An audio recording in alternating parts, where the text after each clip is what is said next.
organik itu kan sebenarnya lebih gampang. Pupuk kita pakai yang ada di sekitar kita, sisa-sisa limbah rumah tangga segala macam. Dan tentunya organik itu sebenarnya merawat tanah kan. Kalau kita memberikan yang terbaik untuk tanah, tentunya nanti tanah akan memberikan yang terbaik untuk kita. Kadang yang lama itu hasilnya kan nanti lebih sustain daripada yang instan.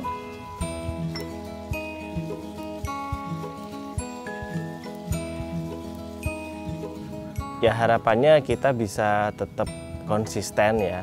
Semoga niat kita tetap terjaga, konsisten untuk merawat kebun. Dan sebagai niat awal kita, Reksa Taru Garden itu kan kita ingin mengembalikan ya ekosistem yang ada.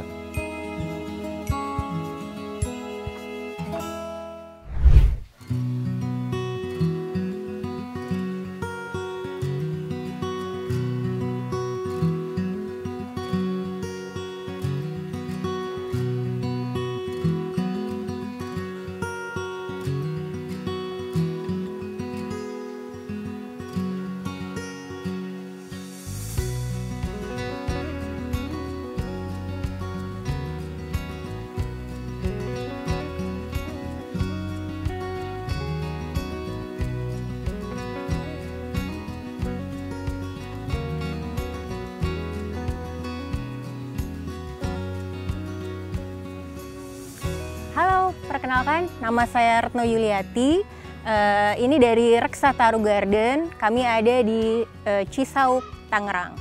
Kenapa namanya Reksa Taru Garden? Reksa artinya menjaga, taru artinya pohon. Berarti Reksa Taru adalah kita menjaga pohon. Nah, di sini kalau teman-teman lihat ada berbagai tanaman yang mungkin sudah jarang kita jumpai. That's why kita bertujuan untuk menjaga pohon. Nah, di sini ada tanaman-tanaman selada, ada pokcoy, ada kale. Kenapa ini ditanam di sini gitu? Karena waktu musim hujan itu lagi banyak bekicot sama siput yang nggak bercangkang ya. Nah, itu kalau selada kita tanam di grow bed, dalam 1 malam udah habis. Jadi ini kita selamatkan selada, pokcoy, dan kale kita tanam di sini. Ini kita panen daun seladanya nggak kita potek ya. Kita panennya ambil daun bawahnya dulu untuk memastikan bahwa daun di atasnya tetap tumbuh. Jadi bisa kita panennya lebih lama, nggak nanam berulang gitu. Nah, raised bed yang ini sebenarnya dulu awalnya bunga-bungaan. Nah, cuma kita rotasi dengan tanaman-tanaman herb. Ada seledri dan kita dapat bonus tanaman ciplukan. Ciplukan ini nggak kita tanam ya gitu. Ini bonus dari pupuk kandang yang mungkin ya dibawa dari pupuk kandang itu. Nah, pas tumbuh, yaudah kita pelihara, kita pindah tanam. Mungkin anak-anak zaman sekarang jarang ya lihat buah ciplukan, padahal rasanya enak. Dan kalau di supermarket namanya golden berry, dan ini mahal banget gitu. Selain karena emang enaknya, dia juga berkhasiat nih buah ciplukan ini. Nah, kalau kita lihat yang di raised bed yang sebelah sini, ini ada kucai sama cesim. Nah, ini kucai entah sudah berapa lama, udah bertahun-tahun. Nah, ini bagus nih buat para pekebun pemula kalau mau nanam kucai, mungkin bisa direkomendasikan gitu. Karena dia salah satu tanaman yang tahan banting. Mau musim panas, musim hujan, dia akan selalu tumbuh. Kita potong malah tambah banyak. Nah, ini enak banget kalau untuk teman bikin telur dadar ya.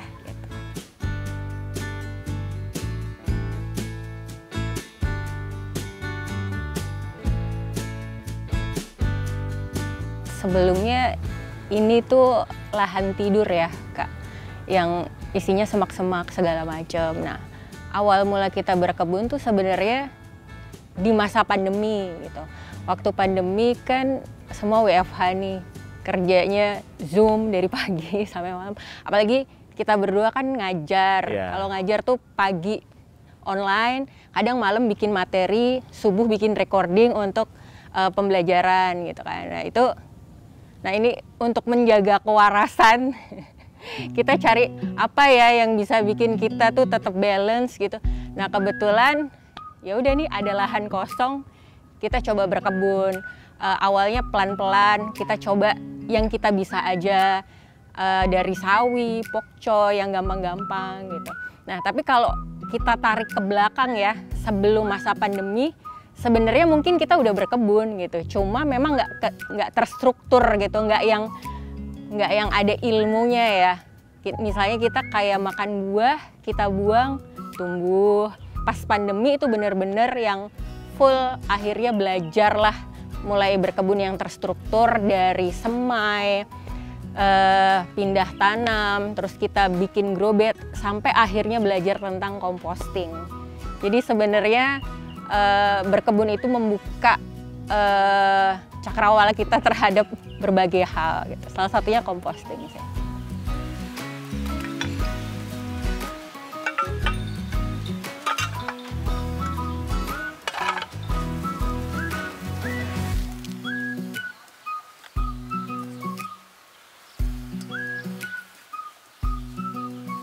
Nah ini salah satu komposter kita. Komposter yang kita buat dari bahan bekas ya. Ini bisa menampung limbah-limbah organik rumah tangga kita. Ini tadi sudah saya masukkan sampah-sampah basah, sisa masak tadi. Lalu ini kita tambahkan sekam dan pupuk kandang.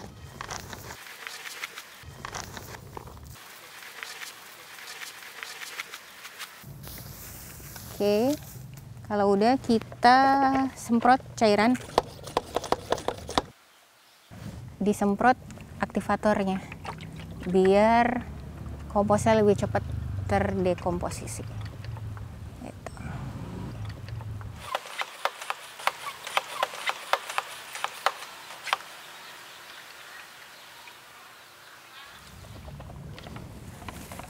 Oke, kita tutup.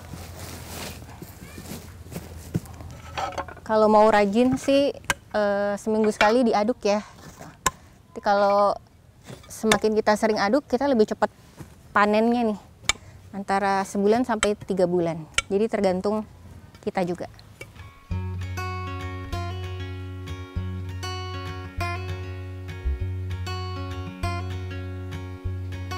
Biasanya berkebun ini me time saya sama suami ya. Tiap weekend gitu. Untuk ngajak anak-anak berkebun itu agak susah, alasannya panas lah segala macam. Kadang bahasanya kita ubah. Mas, Dek bantuin Mama bikin konten yuk. Nah, salah satu kontennya adalah konten memetik, memanen gitu. Yuk kita panggil, Zaza, Mas Bara, bantuin Mama panen yuk.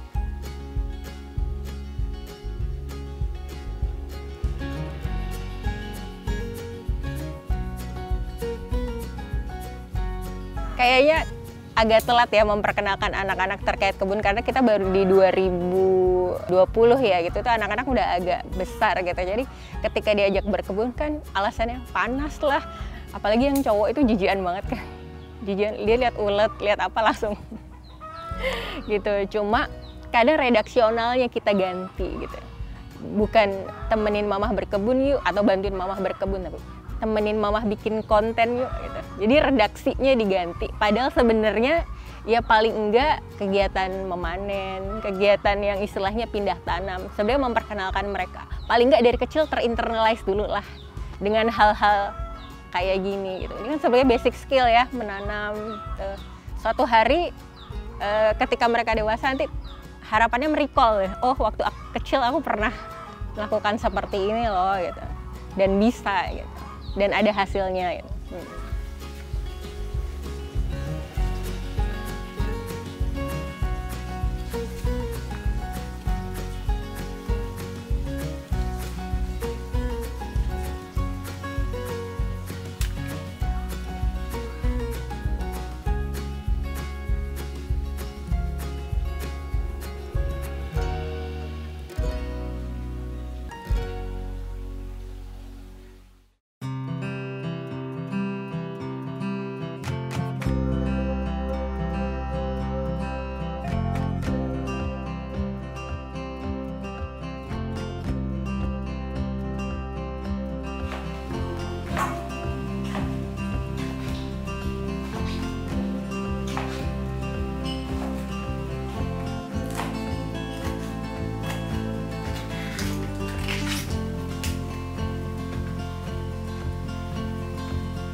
Saat ini saya sedang melakukan pencampuran antara pupuk kandang, sekam, dan tanah.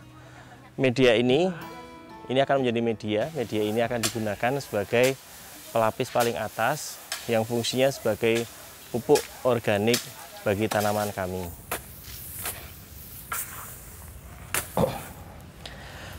Media tanam ini sudah jadi, langsung bisa diaplikasikan di bedengan yang baru. Mari kita coba sebarkan ke sana.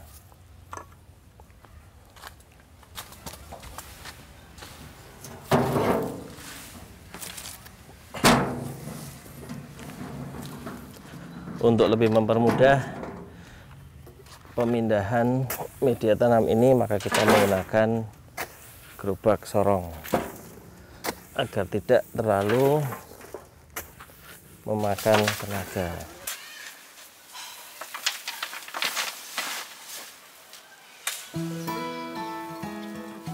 Kita lakukan secara otodidak karena basicnya kami berdua ini kan dari Fakultas Ekonomi ya, nggak ngerti sama sekali tentang tanaman gitu. Nah, mulainya ya kita tadi nanam apa aja, oh ternyata tumbuh. Cuman ya itu kita nggak ngerti bagaimana ini ngerawat biar lebih bagus, detail lebih banyak dan sebagainya. Nah makanya kita juga otodidak aja, lihat dari teman-teman, tetangga barangkali, terus lihat dari sosial media, YouTube dan sebagainya. Kita belajar dari sana.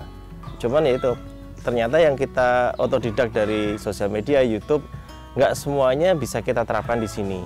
Karena memang ternyata banyak faktor ya untuk membuat tanaman itu jadi bagus ya, mulai dari bibitnya, media tanamnya, dan mungkin penyiramannya. Nah termasuk ya banyak hal, misalkan pengolahan tanah, kalau misalkan di media sosial kok kayaknya gampang banget gitu ya. Waktu kita implementasi loh, kok nggak tumbuh bagus gitu ya. Kadang-kadang sering istri yang paling parah itu biasanya kalau pas pembibitan, kok kuntet semua gitu ya, dan bibitnya nggak nongol-nongol dan sebagainya. Nah itu banyak faktor yang kita pelajari, ternyata di satu tempat dan tempat lain itu mungkin akan punya perbedaan karakter dari jenis tanaman, tanahnya, media tanamnya dan sebagainya. Makanya kita harus nyari nih mana yang cocok untuk tempat kita. Nah gitu. Oke, aku ambil tanaman dulu ya.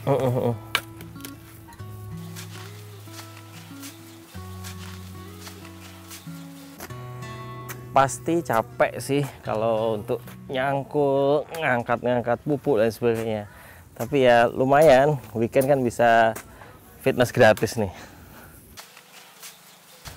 Pemanasan dulu, karena kita kan nggak selamanya jadi pegawai nih. Suatu saat kita pensiun. Nah jangan sampai ntar kita pensiun kaget nih. Apalagi kalau pengen pensiunnya nanti ada di pedesaan.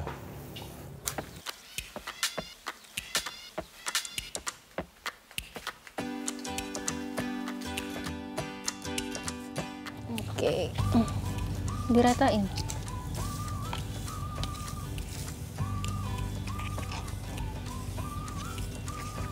Nah ya. Oke, thank you.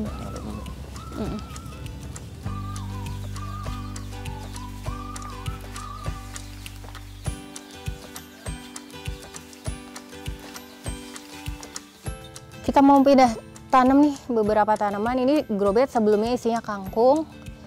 Sekarang mau kita ganti dengan berbagai jenis tanaman. Ada tomat, seledri, bunga matahari, terong, kale, dan kemangi. Saling membantu ya, apa yang kita kerjakan di kebun ini beberapa terinternalize di pekerjaan kita sehari-hari. Bagaimana kita menghargai proses gitu. Dan contoh lain tuh dalam hal organisasi ya. Dalam hal organisasi itu kita ternyata bisa belajar dari berkebun gitu. Kita kalau mau kebun kita menghasilkan sesuatu yang bagus, sesuatu yang baik, berarti kan kita harus menciptakan ekosistem yang baik ya. Kita nyiapin tanahnya, kita nyiapin airnya gitu, kita nyiapin bibitnya yang unggul. Nah, itu ketika kita terapkan di kehidupan kita organisasi dalam hal leadership gitu, kalau kita mau output yang baik, ternyata kita butuh ekosistem organisasi yang baik. Jadi sebenarnya relate antara apa yang kita kerjakan hari-hari dengan bertani.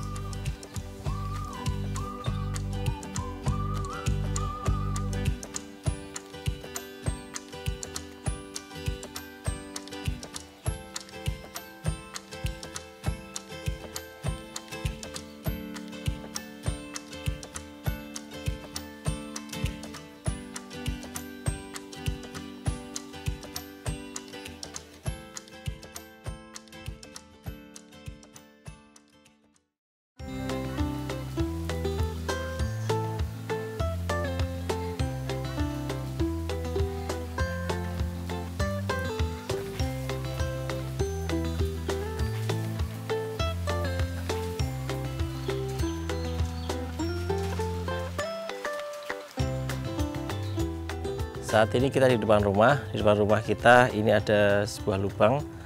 Ada 4 titik lubang sebenarnya, di mana lubang ini kita namakan dengan biopori.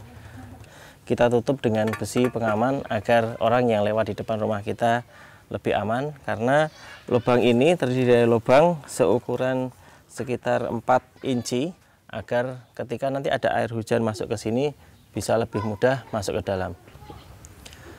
Setelah kita bikin lubang biopori, sebenarnya perawatan lubang biopori ini cukup mudah sekali. Yaitu yang pertama, hanya memasukkan sampah-sampah daun hijau maupun daun kering ke dalam lubang ini.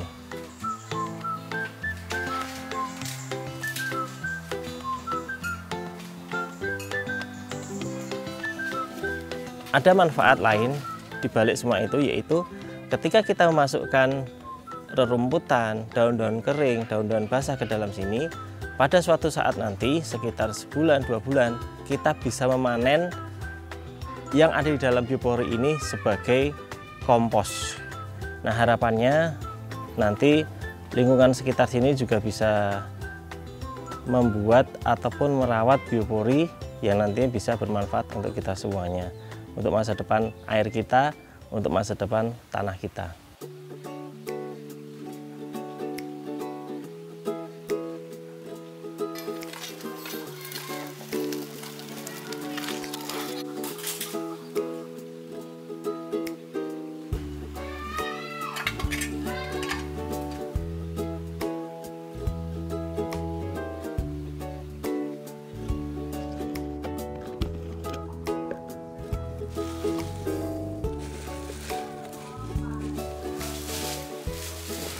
Kita lagi mau bikin POC, pupuk organik cair dari kulit bawang. Nah, ini kulit bawang kita campur dengan air peresan beras ya. Air peresan beras. Oke.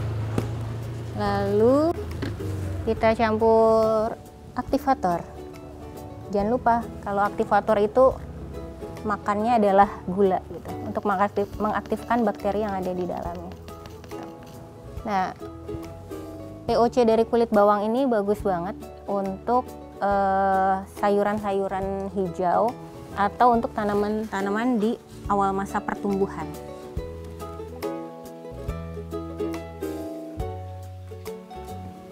Oke, ini kita tunggu 2 minggu, kita fermentasi. Kalau sudah jadi, bisa kita aplikasikan ke tanaman.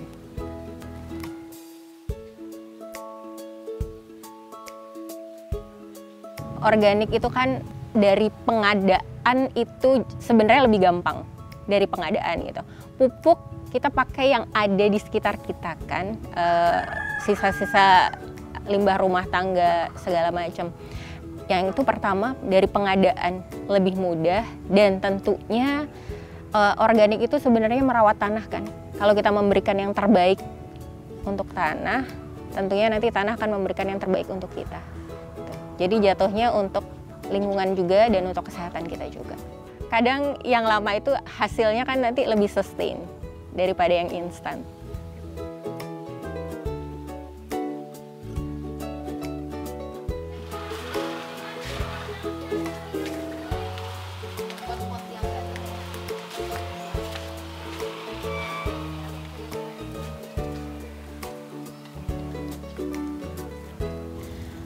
harapannya dari kita tetap istiqomah gitu.